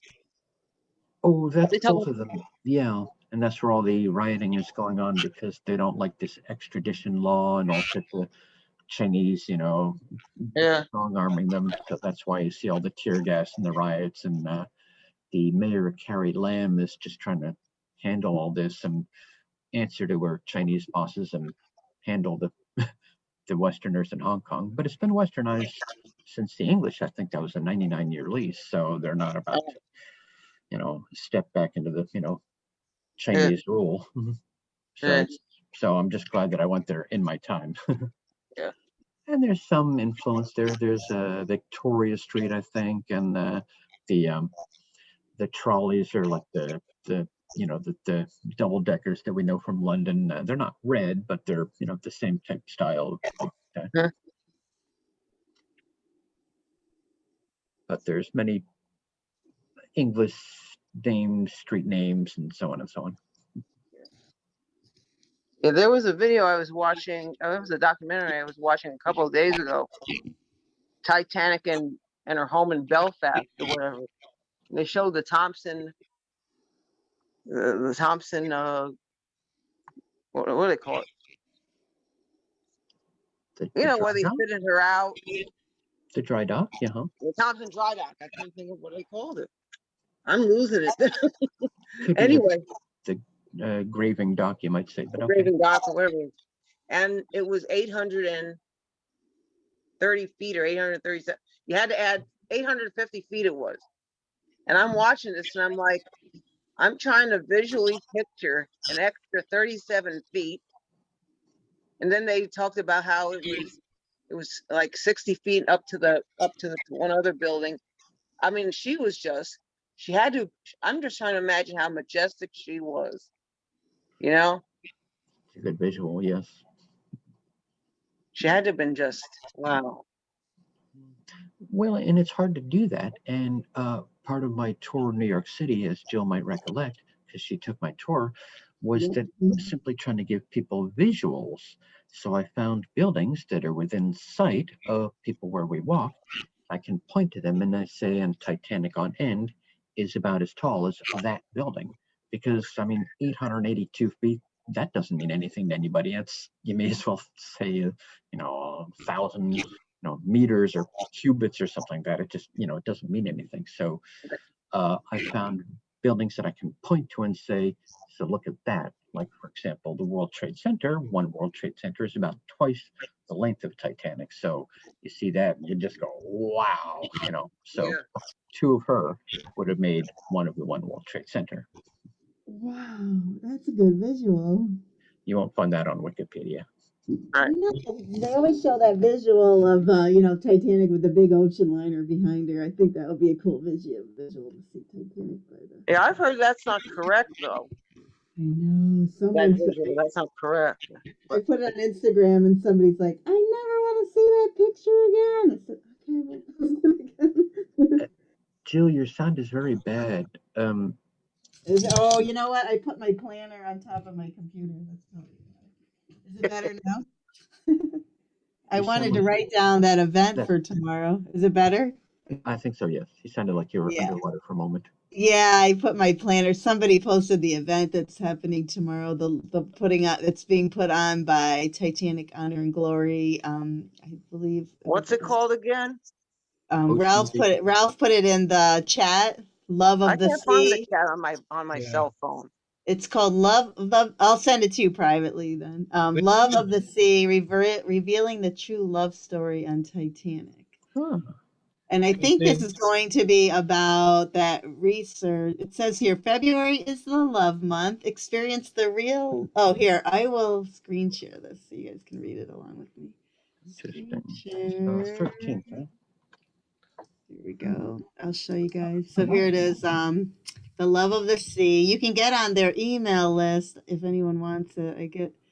I actually signed up for one of their events and forgot about it, and they sent me the most beautiful certificate for attending. And I said, "Thank you for my certificate. I forgot." So they're really nice. So it says, February, the month of love, experience the real love stories aboard history's most famous ship. Join a presenter who's dressed in full white Star Line uniform and step on board the legendary liner. Henry Samuel Morley, owner of the famous Morley's High Class Confectioners, better known as the Tuck Shop of the Midlands, having shops in Birmingham, Worcester, and Great Malvern, fallen in love with one of his shop assistants, a beautiful 19-year-old lady who was known as Kate Louise Phillips. We actually talked about them in one of our past newsletters. As their love blossomed, they decided to leave the UK and travel to the New World, as America was known at the time. Henry and Kate boarded Titanic as second-class passengers. They began life. Jill, can you scroll up again for a moment? Yeah. Oh, she's so pretty. Did you notice Ralph's link doesn't convert to dollars, it's in pounds. Oh, yeah. So you bought something to do that? Oh, I can't afford it. I think on mine, let's see, because I think I got their email. Let me look at my email. And it's GMT, I think, is the same as UCT, isn't it? I think you call it UCT. So we're 5 hours. So we're 5 hours ahead of Eastern Standard Time. For us, 2 o'clock. Yes. Yeah. Oh, and Birmingham over there is pronounced Birmingham. Yeah. Oh, And they've got another one on Friday as well. Yeah. And oh yeah, mine shows up as pounds too when I get it, but it converts. I think it ends up being like, I forgot, $10. I think 1.7 is the conversion factor. Yeah, I'll check it out. So maybe like $10 or something. Oh. And also in Massachusetts, we have the town of Worcester. Ralph, would you call it Worcester over there? Well, yeah, Worcester. Yeah, Worcester. I thought we said Worcester, Mass. Worcester. It's Worcester, Mass. Yeah. What is it? Worcester. Yeah, and Birmingham is Birmingham. Yeah, that's Birmingham over here, but you call it Birmingham, don't you? We're Birmingham, Alabama, but over there is Birmingham. But over here it's Birmingham. Wow. I'm a big fan of a lot of English rock bands, like the band Black Sabbath is from Birmingham. Yeah. That's what they are, yeah. Carolyn's joining us. Carolyn's just popping in from Belfast. Oh, Belfast. Belfast. Carolyn guessed. Belfast. We're still here chatting away. We're just. Hi. How are you? Hi, Carolyn. Hi. Sorry. Look, I've got my wee oxes on. Oh my goodness! Oh, and I've got I've got all my. Oh, I'm so glad you could come and show us. Oh my goodness! Happy Chinese New Year! Oh yeah, we should have done that. Happy New Year! Happy Chinese New Year! That's awesome. Oops. Do you see my little? Oh my gosh! Wait, let me pin you, spotlight. Okay, good. Show us again. Those are so cute, little baby oxes.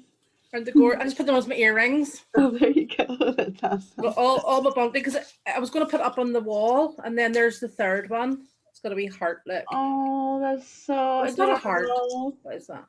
It's like cute. Love it. You can sit up there. Oh, maybe not. So how's it all gone? Gosh, and we recorded done, it all. We're all chit-chatting. Was it all good? Yeah. Oh, it was wonderful.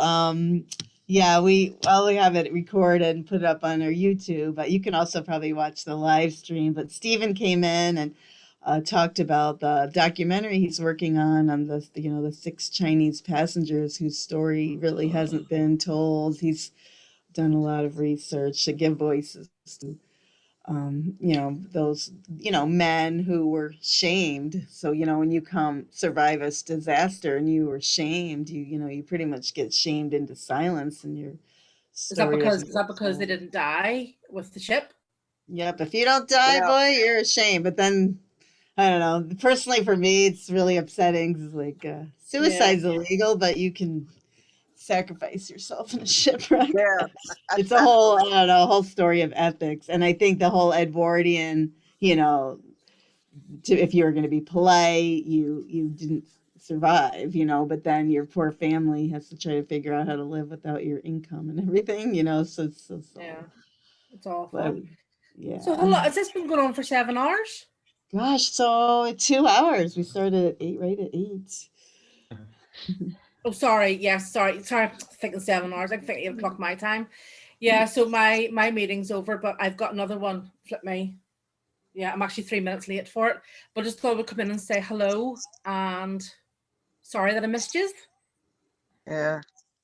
My own fault. I just saw 8 and I assumed 8 p.m. So my own fault. That's all right. I'm glad you could pop in at the end. Yeah. When I heard that you had all your decorations. And... I know. I was so annoyed. But anyway, you know, loads of them. Happy Chinese New Year. Oh, and you got your red. When you wear red, you're good. Well, just my scarf really, because it's freezing here. It's you look freezing here gorgeous, by the way. Do you have snow? Look, I'll show you out my window. It's very Our snow's coming this weekend, apparently. It's very cold in New York. See, freezing. Oh, here I'll Oh, Vicky, did I just see you? I'm gonna Yeah, I saw her. Hi, Vicky. Vicky is my friend. We met in. How So are hi. you? We met in Hello. Texas. She was my roommate. This is one of the most beautiful, kind, sweet people I know. I'm so glad you could come. Yeah, I went to bed later than 11 yesterday because we invite my friends over to make dumplings. Oh, nice. Oh, nice. Yeah. Benedict kept saying, Jill, we have to make dumplings. Yeah, You made them? They look like a lot of we work. did. Yeah, I don't know how to. Some here. Oh, yeah. Those look so good. It's from yesterday's leftover. Oh, wow. Were they hard? Oh, look. Hello, little miss. I see the baby. Hi. Oh, hi. Hi. Oh. Can Hello. you see us all in here? Want to say hi? Look. Look, see the little there's a whole group of us here saying hi to you. Oh. Oh, she's so Like, cute. what? She's like, what is going on? Oh, wow. I'm so glad you could join us. Vicky's the best. She used to cook for me when I was in Texas. You made all those yummy meals. Was it hard to make the dumplings? I was looking at a video and it looked like a lot of work. I thought it was very difficult before because I didn't know how to make it, but now I think it's not that hard because we have been making it pretty often, but it's lots of work for sure. Yeah. Were you able to see any of the presentation about the Chinese passengers? I remember you said you hadn't even really heard about that, or he said that a lot of people didn't talk about it. I didn't know. I only watched the video watched the movie, the romantic movie. So I didn't really know, and until you told me that. So you said they are sailors. Makes sense. Yeah, and then they gave them a hard time for surviving because men weren't supposed to survive, so they didn't really talk about it that much. Personally, it's mean. Like they have the chance to survive, but they couldn't. What do you want them to do, right? I know. Any survivors just. I wish everyone could have survived. So where in China are you from again? I forgot. I'm from Jiangsu province. It's the middle, a little bit. It's about an hour away from Shanghai, like a little bit south, but not really south. Okay. Like middle part of China. Okay. My friend Dave here, Dave Gardner, he has been to Hong Kong. Is that far away? Oh yeah, Hong Kong is pretty far away from where I live. Yeah, I have to look at the map. I do have a map. I'll show you guys. I have a map up on the wall. So I'm trying to learn all these different locations. You'll find that Hong Kong is China's coastal. so It's on the big. south coast of China. Yeah. Oh, Hong Kong's down here. Oh, and Can't Shanghai's see up Jill because of your here. background. Oh, you can't see it. Oh, I Uh, maybe I have to turn. Let me turn my background off. I'll have to disable it. Sorry, folks. I'm going to have to run on to this other meeting, so it's good to see Okay. you. Oh, Catch you thank you, later, hon. Carolyn. Carolyn just joined us from Belfast, Ireland, Vicky. Yeah. I'm so glad you could come in. Yeah. Hello. All right, here's my Bye. map. Bye-bye, hon. It's a giant wall-sized map, isn't it? Yes, okay. There's the Who's weaker. that? Oh, I just Oh, saw that's her my. baby. Oh. Bye. Bye-bye. Okay, see you again. See Bye, ya. bye, Bye. Carolyn. Bye. Oh. It's a Georgian. What? You're so cute. What did you say? I'm gonna try to. How old are you now? One? A year and a half. A year and a half? You're Oh, cute. oh. And what is that? What saying? Can you understand her? No, baby, not Oh, baby. but she knows what she's saying, so that's important. Yeah, I What do can. you what do you have there? I see something green and I see something pink. Oh, this is a dog poo poo bag. Oh. Dog on it. No. Hey, whatever keeps them occupied, right? I remember just being like, what can I keep them busy with? And they always want to play with something that's not a baby toy. I know. Jill, were you Hi. going to go to the map, Jill, Hey. and contrast Hong Kong from where Oh Guangzhou yeah, is? oh yeah, I was gonna do that. Sorry, What thanks kind for of getting dog me. do you I have, got Vicky? distracted by the baby. Bye.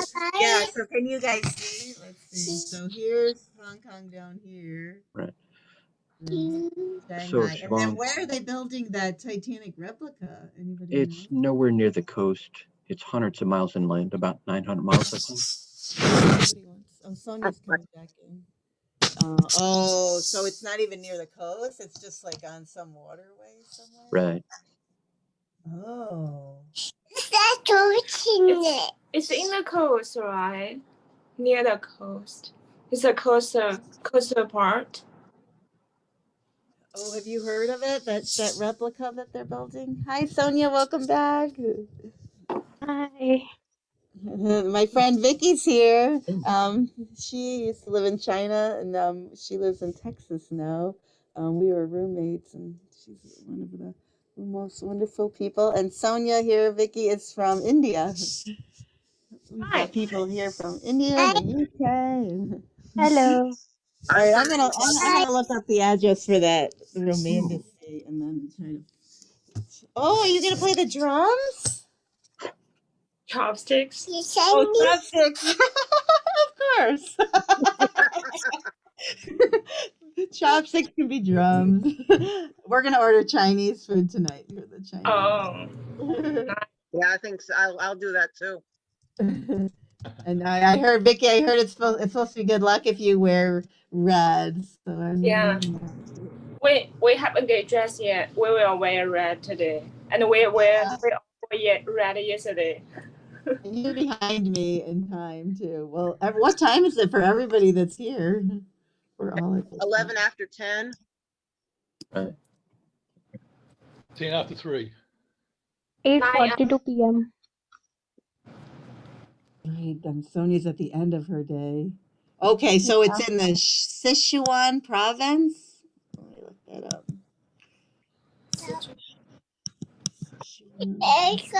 Sichuan. Is that how you say it? Sachuan.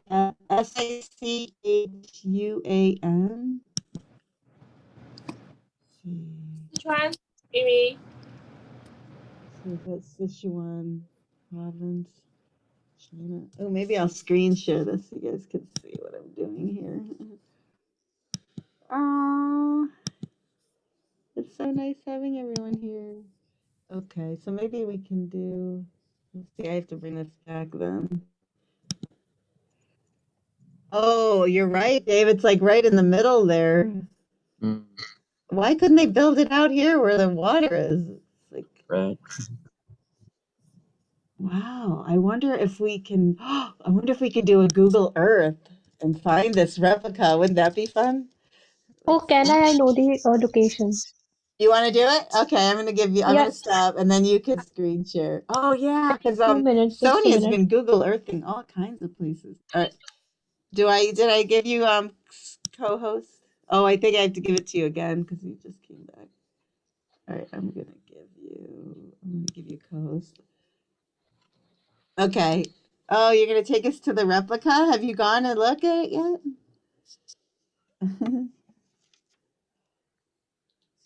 You have co-host. I need 2 minutes. Just Okay.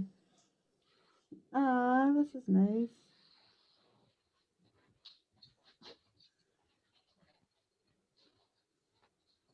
Hey, Vicky, what kind of dog do you have? We have a people, A what? a pit bull. Oh, pit bull. Oh, I mean, So, he yeah, is a let's see pretty. your baby. We're all dog lovers here. Come on, come here. oh, Oh, oh, baby. oh, oh.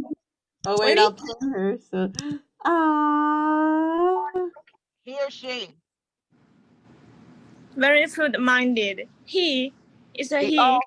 what's his name? Willie. Witty. Uh-huh. Hi, Witty. Hey, young sweetie. Oh, oh, my name's Terry, by the way. Okay, Terry. And I live Hi. in Kentucky. oh, he's so Oh my cute. God, he's so cute. He's He's really. very food. Trash. He's in the Hey, garbage. get out of the trash. I had a beagle. I had a beagle dog that used to stick his head in everything. Yeah. They are really good friends. Yeah. Oh, they get along. Yeah. Is he protective of her? He's looking for breakfast. He Yep. does. Hi. Oh, you guys, Tom Fong just wrote me and he said he's so sorry he couldn't make it. Just lost a really close friend. Oh. This morning passed away. He's sorry he couldn't come. So we can all give him our thoughts.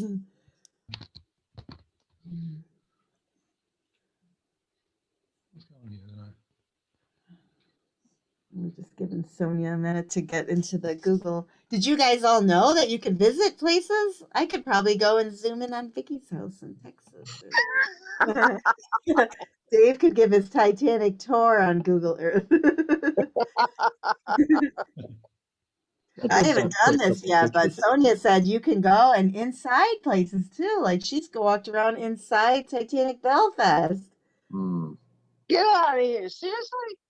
Yes. Gosh, some of these places charge you to go and do their virtual tours, but our Sonia has found a way around that.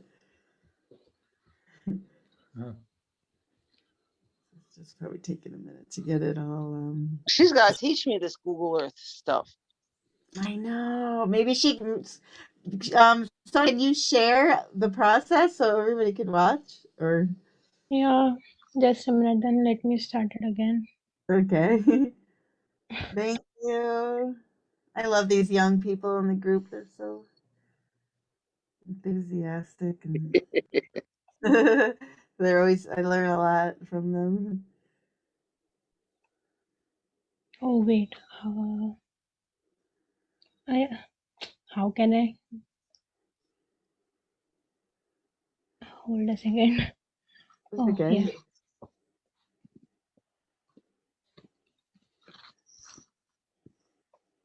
Google Earth. So you go to Google Earth.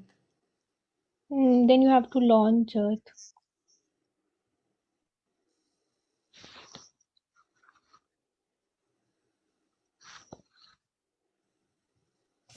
You have search option here. I was just trying to search the place where the replica is situated. Okay. Wow. Look, you're always teaching me something new.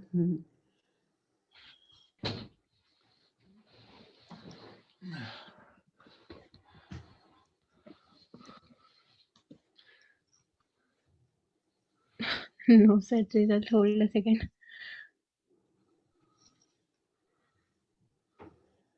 And yeah, that was one of the ironies that people, always kind of point out when they hear about the Romanda's venture, and they always find out it's about 900 miles from the coast. So they're always like, who's going to build the Titanic inland? But it's just part of a big entertainment complex. It's just an artificial river and it's placed in it in real actual water. And, Who found it?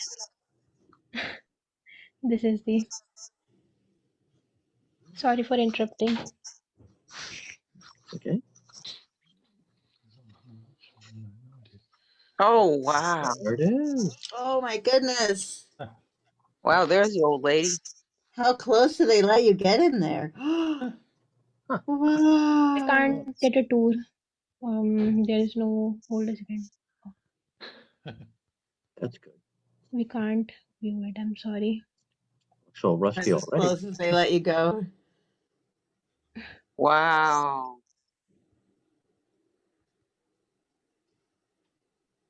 Wow. Well, they've gotten pretty. I guess the virus kind of slowed down the process of building because they can't get people together. But they've gotten a lot done.